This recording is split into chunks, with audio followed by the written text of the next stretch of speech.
ಸೃಜನ್ ನಮಸ್ಕಾರ, ಕಾರ್ಯಕ್ರಮಕ್ಕೆ ಸ್ವಾಗತ. ನಮಸ್ಕಾರ. Thanks for your kind words. ಹೇಗಿದ್ದೀರಾ? ಗುಡ್. ಸುಸ್ತಾಗಿದ್ದೀನಿ. ಪ್ರಚಾರದ ಅಬ್ಬರದಲ್ಲಿ ಅಲ್ಲಿ ಇಲ್ಲಿ ಓಡಾಡಿಕೊಂಡು ಸಿನಿಮಾ ಮಾಡೋದೊಂದು ರೀತಿ ಇತ್ತು ಅಂದರೆ ಅದರ ಡೈರೆಕ್ಷನ್ ಮಾಡೋದೊಂದು, ಎಲ್ಲದಕ್ಕಿಂತ ಹೆಚ್ಚು ಅಂದರೆ ಒಂದು ಪ್ರಸವ ವೇದನೆ ಅಂದರೆ ರಿಲೀಸ್ ಸಿನಿಮಾ ರಿಲೀಸ್ ಮಾಡೋದು it's nothing less than a battle. ಭಾರಿ ಕಷ್ಟ ಇದೆ. ಮೊದಲನೇ ಸಲ ನಿರ್ದೇಶಕರಾಗಿ, ಅಫಿಷಿಯಲಿ ನಿರ್ದೇಶಕರಾಗಿ. ಅಫಿಷಿಯಲಿ ಏನು ಕೇಳ್ತೀನಿ ಅಂದರೆ ಕಂಪ್ಲೀಟ್ ಎಲ್ಲದರಲ್ಲೂ ಇನ್ವಾಲ್ವ್ ಆಗಿದ್ದು. ಮುಂಚೆ ಆದರೆ ಬೇರೆ ಸಿನಿಮಾಗಳಲ್ಲಿ ನನ್ನ ಸ್ನೇಹಿತರು ಇವರು ಮಾತಾಡಬೇಕಾದ್ರೆ ಸ್ಕ್ರಿಪ್ಟ್ ಡಿಸ್ಕಷನಿಂದ ಹಿಡಿದು ಸೀನ್ಗಳು ಚೇಂಜ್ ಮಾಡೋದು, ಡೈಲಾಗ್ಗಳು, ಇದನ್ನೆಲ್ಲ ಒಂದು ಸ್ವಲ್ಪ ಮಾಡಿ ಒಂದು ಸ್ವಲ್ಪ ಐಡಿಯಾ ಇತ್ತು. ಇವಾಗ ಕಂಪ್ಲೀಟ್ ಫುಲ್ ಫ್ಲೆಜ್ ಆಗಿ ಒಂದು ಧೈರ್ಯ ಮಾಡಿದ್ದೀನಿ. ಇತ್ತೀಚೆಗೆ GST ಕಮ್ಮಿಯಾಗಿ ಎಲ್ಲ ಇತ್ತೀಚೆಗೆ ಕಾರು ಬೈಕ್ಗಳು ಜಾಸ್ತಿ ತಗೋತಾ ಇದ್ದಾರಂತೆ. ಆದರೆ ನಿಮ್ಮ ಸಿನಿಮಾ ಹೆಸರೇ GST ಆಗಿರೋದ್ರೆ I am curious. Car bike ತೊಗೊಂಡಿದಾರಲ್ಲ ಅದರಲ್ಲಿ ಬಂದು ಈ GST ನೋಡಿದ್ರೆ ಸಾಕಾಗಿದೆ. GST is like it's called ghosts in trouble. So ಇದೊಂದು ಏನಂತಾರೆ ಕ್ರಿಯೇಟಿವ್ ಲೀನಿಯನ್ಸ್ ತೊಗೊಂಡಿರೋದು GSNT. So that abbreviation. ಅದಕ್ಕೆ ತುಂಬ ಜನ ಅದೆಂಗೆ ಅಪ್ಪ ಕತೆ ಕನ್ವೆ ಆಗಬೇಕು, ನನಗೆ ಟೈಟ್ಲು ಎಲ್ಲರಿಗೂ ಕ್ಯಾಚಿ ಆಗಿರಬೇಕಷ್ಟೇ. ಸೊ ಅದರಲ್ಲಿ ಲಾಜಿಕ್ ಹುಡ್ಕೊಂಡು ಕೂರೋದಕ್ಕೆ ನಾನೇನು ಏನಂತಾರೆ ಅಷ್ಟೊಂದೆಲ್ಲ ತಿಳ್ಕೊಂಡು ಒಂಥರ ಬುದ್ಧಿಜೀವಿ ಥರ ಸಿನಿಮಾ ಮಾಡಿಲ್ಲ. ಜನರಿಗೆ ಎಂಟರ್ಟೈನ್ಮೆಂಟ್ ಕೊಡಬೇಕು. ಸೊ ಹಾಗಾಗಿ ಅದನ್ನು ಹಾಗೆ ಇಟ್ಟಿರೋದು.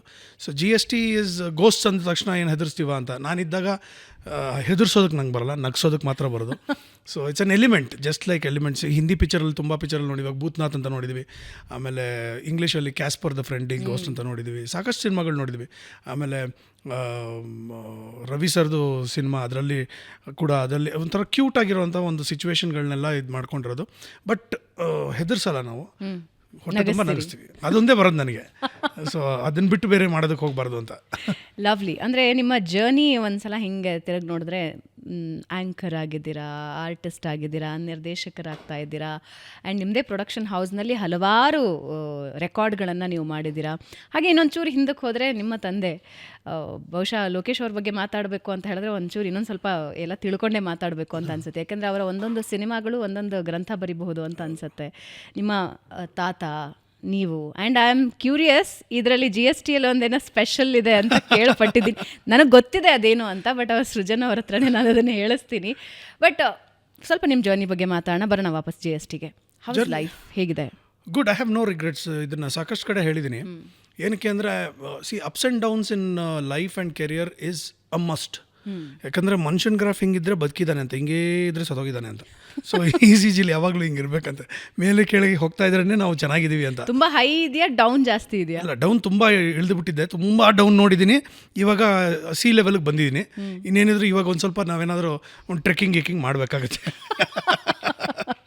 No, I have no regrets because 92 years of Sati Sulochana 1934 release ಆಗಿದ್ದು. ಅದಕ್ಕೆ ಹಿಂದೆ ಕೂಡ ಒಂದು ಆಲ್ಮೋಸ್ಟ್ ಒಂದು 10-15 ವರ್ಷಗಳು ನಮ್ಮ ತಾತ ಅವರು ರಂಗಭೂಮಿಯಲ್ಲಿರ್ಬೋದು, ಸಿನಿಮಾಗಳು, ಮೂಕಿ ಚಿತ್ರಗಳಲ್ಲಿ ಎಲ್ಲದರಲ್ಲೂ ಕೆಲಸ ಮಾಡ್ತಿದ್ದವರು. ಈಗ ನನ್ನ ಮಗ 4ನೇ ತಲೆಮಾರು, ಸೊ 4th ಜನರೇಷನ್.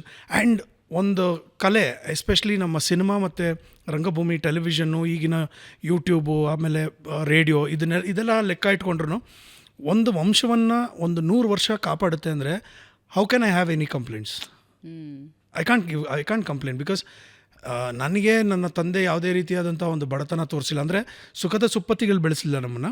ಎಷ್ಟು ಬೇಕೋ ಹಾಗೆ ಬೇಕು. ನಾವು ಸ್ಕೂಲ್ಗೆ ಹೋಗ್ತಾ ಇದ್ದಿದ್ದು ಬಸ್ಸಲ್ಲೇ ಹೋಗ್ತಾಯಿದ್ದೆ, ಸೈಕಲಲ್ಲೇ ಹೋಗ್ತಾಯಿದ್ದೆ. ಈಗ ನನ್ನ ಮಕ್ಕಳಿಗೆ ಆಟೋಲ್ಲಿ ಹೋಗ್ತಾರೆ, ವ್ಯಾನಲ್ಲಿ ಬರ್ತಾರೆ. ನಮ್ಗೆ ಆ ಥರ ಇರಲಿಲ್ಲ, ನಡ್ಕೊಂಡೇ ಹೋಗ್ತಾಯಿದ್ವಿ. ನಾನು ಬಸವನಗುಡಿ ನ್ಯಾಷನಲ್ ಹೈಸ್ಕೂಲಲ್ಲಿ ಓದ್ತಾ ಇರಬೇಕಾದ್ರೆ ಎಷ್ಟೋ ಸಲ ಕ್ರಿಕೆಟ್ ಮುಗಿಸ್ಕೊಂಡು ಬಸ್ ಮಿಸ್ ಆಯಿತು ಅಂದ್ಬಿಟ್ಟು ಶಿವಾಜಿನಗರ್ಗೆ ನಡ್ಕೊಂಡು ಹೋಗಿದ್ದೀನಿ. So all these things are there. So and ನಮ್ಮ ತಾತ ಕೂಡ ಅವರ ಕೊಡುಗೆ ಬಗ್ಗೆ 90 ವರ್ಷಗಳ ಆದಮೇಲೂ ಈ ರೀತಿ ಕೂತ್ಕೊಂಡು ಮಾತಾಡ್ತೀವಿ ಅಂದರೆ I don't think I can have any complaints toward the industry. As I said, struggling days ಇರಲೇಬೇಕು. ಸ್ಟ್ರಗಲ್ ಮಾಡೋದು ಅದೇನು ತಪ್ಪಲ್ಲ. ಎಂತೆಂಥ ದೊಡ್ಡವರು ಸ್ಟ್ರಗಲ್ ಮಾಡಿದ್ದಾರೆ. In fact Amitabh Bachchan was a rejected voice in radio. Even he struggled. And all the big names ನಮ್ಮ ಇಂಡಸ್ಟ್ರಿಯಲ್ಲಿ ತೊಗೊಂಡಂಥ ಎಲ್ಲ ಹೆಸರುಗಳು ಅವ್ರವ್ರು ಕಷ್ಟಪಟ್ಕೊಂಡೇ ಬಂದಿದ್ದಾರೆ. ಅವ್ರು ಅಲ್ಲಿಂದ ಬಂದ ತಕ್ಷಣ ಅಲ್ಲ. And that journey it self is beautiful ಅಲ್ಲ. ಇಫ್ ಯು ಡೋಂಟ್ ನೋ, ಅದು ಹೆಂಗೆ ಅಂದರೆ ಮಕ್ಕಳು ಬೀಳಬೇಕಂತೆ, ಬಿದ್ರೇ ಅವ್ರು ನಡೆಯೋದು ಕಲಿಯೋದು ಅಂತ. ಸೊ ಹಾಗಾಗಿ ಅಂಬೆಗಾಲು ಇಟ್ಕೊಂಬರ್ಬೇಕು, ನಡಿಬೇಕು, ಬೀಳಬೇಕು, ಅಳಬೇಕು, ಗೋಡೆ ಹಿಡ್ಕೋಬೇಕು, ನಡಿಬೇಕು, ಆಮೇಲೆ ಅದ್ರ ಪಾಡ್ಗೆ. So it's journey and I am enjoying it. Of course stressful, lovable, enjoyable at the same time. I am just going with the flow. ನನಗೆ ಇಂಡಸ್ಟ್ರಿಯ ಬಗ್ಗೆ ಯಾವ ಕಂಪ್ಲೇಂಟ್ಸು ಇಲ್ಲ. ಆದರೆ ಬೆನಿಫಿಟ್ ಜಾಸ್ತಿ ಇರುತ್ತೆ ಅಂತ ಹೇಳ್ತಾರಲ್ಲ. ಈಗ ನೆಪೋ ಅಂತ ಬಹಳ ಈ ಒಂದು ವರ್ಷದಲ್ಲಿ ಇನ್ನೂ ಜಾಸ್ತಿ ನಾವು ನೋಡ್ತಾ ಇದ್ದೀವಿ. ನೆಪೋ ಕಿಡ್ಸ್ಗೆ ಬೆನಿಫಿಟ್ಸ್ ತುಂಬ ಜಾಸ್ತಿ ಇರುತ್ತೆ ಅಂತ ಹೇಳ್ತಾರೆ. ನೀವು 3ನೇ ತಲೆಮಾರು, ನಿಮ್ಮ ತಾತ ಅವರು ಸಿನಿಮಾ ಇಂಡಸ್ಟ್ರಿಗೆ ಕೊಡುಗೆ ಕೊಟ್ಟಿದ್ದಾರೆ, ನಿಮ್ಮ ತಂದೆಯವರು ಕೊಡುಗೆ ಕೊಟ್ಟಿದ್ದಾರೆ. ಅದರ ಬೆನಿಫಿಟ್ ನಿಮಗೆ ಸಿಕ್ಕಿದೆಯಾ ಅಥವಾ ಅದರಿಂದ ಜಾಸ್ತಿ ಕಷ್ಟನೇ ಈ ನೆಪೋ ಕಿಡ್ಸ್ ಅನ್ನೋದು ಬರೀ ಕನ್ನಡ ಅಂದ್ರೆ ಸಿನಿಮಾ ಇಂಡಸ್ಟ್ರಿಗೆ ಮಾತ್ರ ಸೀಮಿತನಾ? I don't know, because that's a big question mark. Politics ಅಲ್ಲೂ ಅದು ಅಲ್ವಾ? ನಾನು ಹೇಳೋದು ಪಾಲಿಟಿಕ್ಸ್ ಇರ್ಬೋದು. Doctor, I have my own friend doctor whose son is a doctor, daughter-in-law is a doctor, and the second son is also a doctor. So I know a lot of politicians whose kids are, but ನನಗೆ ಒಂದು ಅನ್ಸೋದೇನು ಅಂದರೆ, ಒಬ್ಬ ತಂದೆ ಆದವನು ಅವ್ರ ಮಕ್ಕಳಿಗೆ first hero ಆಗಿರ್ತಾನೆ. Correct? ನನಗೆ ಇವತ್ತಿನವರೆಗೂ I feel I treat my father as my best friend and my first hero. ನಾನು ನಮ್ಮ ಅಪ್ಪನ ಥರ ಆಗ್ತೀನಿ ಅಂದರೆ ತಪ್ಪೇನು ಅಂತ. ಇವಾಗ if my son looks up to me, ನಾನು ನಮ್ಮ ಅಪ್ಪನ ಥರ ಡೈರೆಕ್ಟರ್ ಆಗಬೇಕು ಅಂದರೆ ತಪ್ಪೇನು ಅಂತ. ನಾನು ಒಂದೇ ಒಂದು ವಾದ ಅಂದರೆ ಕಳ್ಳನ ಮಗ ಕಳ್ಳ ಆಗದಿದ್ರೆ ಸಾಕು ಅಲ್ವಾ? So I want to be my like my dad ಅನ್ನೋದು ವಾಟ್ಸ್ ರಾಂಗ್? ಇವಾಗ ನನಗೆ ಲೋಕೇಶ್ನ ನೋಡ್ಬಿಟ್ಟು ಏನು ಆ್ಯಕ್ಟಿಂಗ್ ಮಾಡ್ತಾರೆ ಗುರು, ನಾನು ಮಾಡಬಾರ್ದು ಈ ಥರ ಸಖತ್ತಾಗಿದೆಯಲ್ಲ ಅಂತ ಅನ್ನಿಸ್ಲೇಬೇಕು. ಸಚಿನ್ ಮಗನಿಗೆ ನಮ್ಮಪ್ಪ ಹಿಂಗೆ ಆಡ್ತಾನೆ, ನಾನು ಯಾಕೆ ಹಂಗೆ ಆಗಬಾರ್ದು ಅಂತ ಅನ್ನಿಸ್ಲೇಬೇಕು ಅಲ್ವಾ? So I don't think that there is something called as ನೆಪೋಟಿಸಮ್ಗೆ ಅರ್ಥ ನನಗೆ ಗೊತ್ತಿಲ್ಲ. ಬಟ್ ಅಲ್ಲ, ನಾನು ಯಾಕೆ ಈ ಪ್ರಶ್ನೆ ಕೇಳ್ತೀನಿ ಅಂದರೆ, ನಾನು ಬಹಳಷ್ಟು ಜನ ಸ್ಟಾರ್ಗಳ ಹತ್ರ ಹೀಗೆ ಬೆಂಗಳೂರು ಬಸ್ಸಲ್ಲೂ ಮಾತಾಡಿದ್ದೀನಿ, ಹೀಗೆ ಹೊರಗೂ ಮಾತಾಡಿದ್ದೀನಿ. ಅವ್ರು ಹೇಳೋದು ಎಷ್ಟು ಬ್ಲೈಂಡ್ಲಿ ಒಂದು ಬ್ಲೇಮ್ ನಮ್ಮ ಮೇಲೆ ಮಾಡಿಬಿಡ್ತಾರೆ ಅಂತ ಹೇಳಿ. ನಮಗೆಲ್ಲವೂ ರೆಡ್ ಕಾರ್ಪೆಟ್ ಹಾಕಿ ಕೊಟ್ಟುಬಿಡ್ತಾರೆ, ಸಿಲ್ವರ್ ಸ್ಪೂನಲ್ಲಿ ನಮ್ಗೆ ಸರ್ವ್ ಮಾಡಿಬಿಡ್ತಾರೆ ಇಂಡಸ್ಟ್ರಿಯಲ್ಲಿ ಅಂತ ಅವ್ರಿಗೆ ಅನಿಸುತ್ತೆ. ಬಟ್ ನಾವು ಪಟ್ಟಿರೋ ಕಷ್ಟಗಳು ನಮಗೆ ಗೊತ್ತಿದೆ ಅಂತ. ಖಂಡಿತ ಹೌದು. ಯಾಕಂದರೆ ಇವಾಗ ತುಂಬ ಜನ ಇದ್ದಾರೆ ಆರ್ಟಿಸ್ಟ್ ಮಕ್ಕಳು ನಮ್ಮ ಇಂಡಸ್ಟ್ರಿಯಲ್ಲಿ ಅಲ್ಲೂ ತುಂಬ ಜನ ಇದ್ದಾರೆ. Have they not come up the hard way and ಅವರ ಸ್ಟ್ರೈಕ್ ರೇಟ್ 100% ಇದೆಯಾ? ಇಲ್ಲ. They would have gone through problems starting from anybody and ಏನು. ಪ್ರಜ್ವಲ್ ಆಗಿರ್ಬೋದು, ನಾನಾಗಿರ್ಬೋದು. ಆಮೇಲೆ ಒಂದು ಟೈಮಲ್ಲಿ ನಾವು ಬಂದಂಥ ಟೈಮಲ್ಲಿ 16 ಜನ ಹೀರೋಗಳು ಇಂಟ್ರೊಡ್ಯೂಸ್ ಆಗಿದ್ದು. ಸೊ ಇಟ್ ವಾಸ್ ಲೈಕ್ ಓ ಆ ಥರ ಇದ್ದಿದ್ದು. And it's very difficult. ಯಾಕಂದರೆ ಒಂದು ನನ್ನ ತಂದೆ ಮಾಡಿದಂಥ ಸಿನಿಮಾಗಳನ್ನ ನೀವು ಲೆಕ್ಕ ಹಾಕ್ಕೊಂಡ್ರೆ, ಒಂದು ಕಾದಂಬರಿ ಆಧಾರಿತ, ಒಂದು ಸಾಮಾಜಿಕವಾದಂಥದ್ದು, ಒಂದು ಮೈಥಾಲಜಿ. ಇವಾಗ ಯಡಿಯೂರು ಸಿದ್ಧಲಿಂಗೇಶ್ವರ ಇರ್ಬೋದು, ಭಕ್ತ ಸಿರಿಯಾಳ ಇರ್ಬೋದು. ಆ ಸಿನಿಮಾಗಳನ್ನ ನಾನು ಇಮ್ಯಾಜಿನ್ ಮಾಡ್ಕೊಳಕ್ಕಾಗಲ್ಲ that I can perform like that.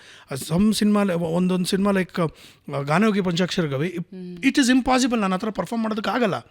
So ಹಾಗಾಗಿ ನಾವು ಬಂದಾಗ ನಮ್ಮದೊಂದು ಬೇರೆ ಟ್ರೆಂಡ್ ಇತ್ತು. ಏನೋ ಒಂದೊಂದು ಡಾನ್ಸ್ ಬಿಕೇಮ್ ವೆರಿ ಹೈಲೈಟೆಡ್, ಒಂದು ಫೈಟ್ ಬಿಕೇಮ್ ವೆರಿ ಹೈಲೈಟೆಡ್, ಒಂದು ಹೀರೋಯಿನ್ ಜೊತೆ ಒಂದು ಮಾತುಕತೆ ಬಿಕೇಮ್ ವೆರಿ ಹೈಲೈಟೆಡ್. ಸೊ ಈ ಥರ ಇದ್ದಾಗ there is a change over. And ಆ ಕಂಪ್ಯಾರಿಸನ್ನು ಬರೋದು ಗಿರೋದು ಎಲ್ಲ